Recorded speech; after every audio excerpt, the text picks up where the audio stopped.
The boy who befriended a shadow.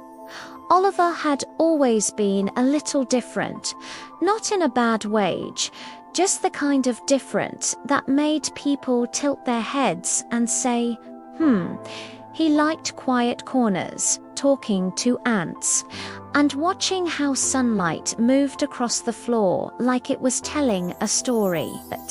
But the strangest thing about Oliver happened one Tuesday afternoon.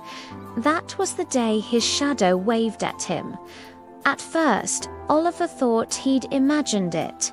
He was walking home from school, kicking a pebble along the pavement, when he noticed his shadow stretched long beside him in the golden light.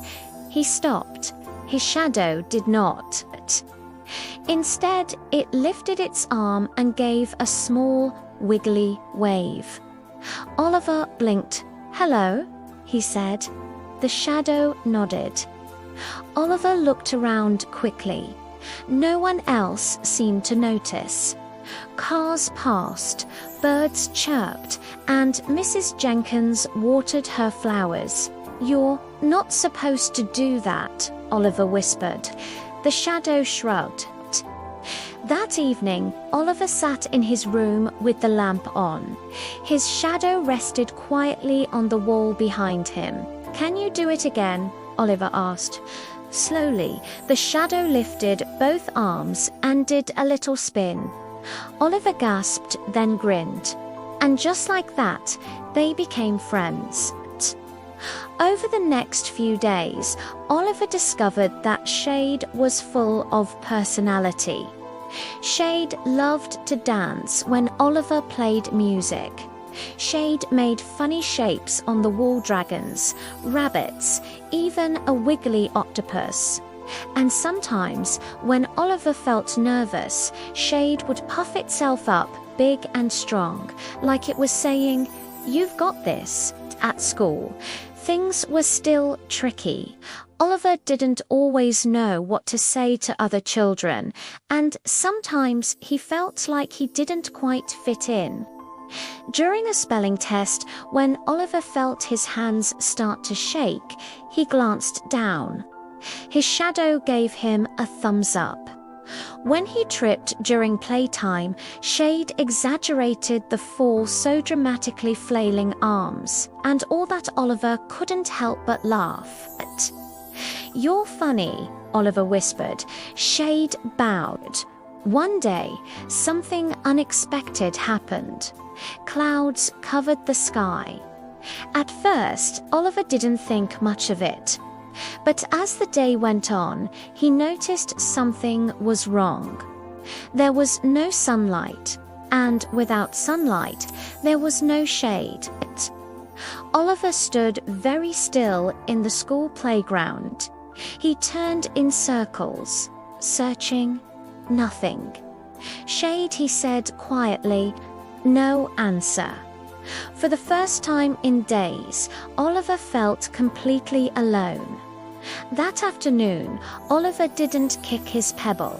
He just walked home slowly under the grey sky.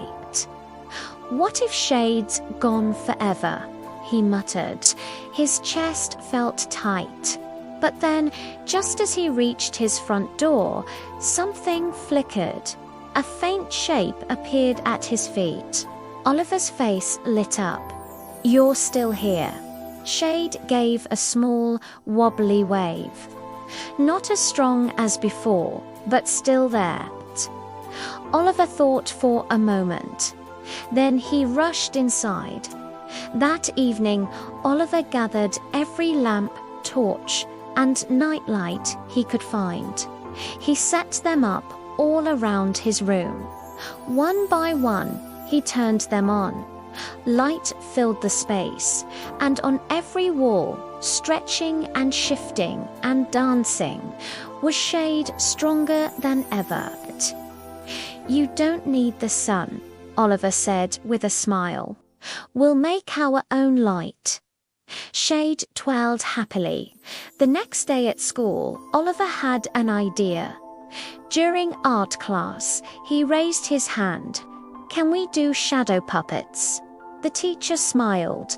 That sounds wonderful. Soon, the classroom was filled with giggles and glowing lamps.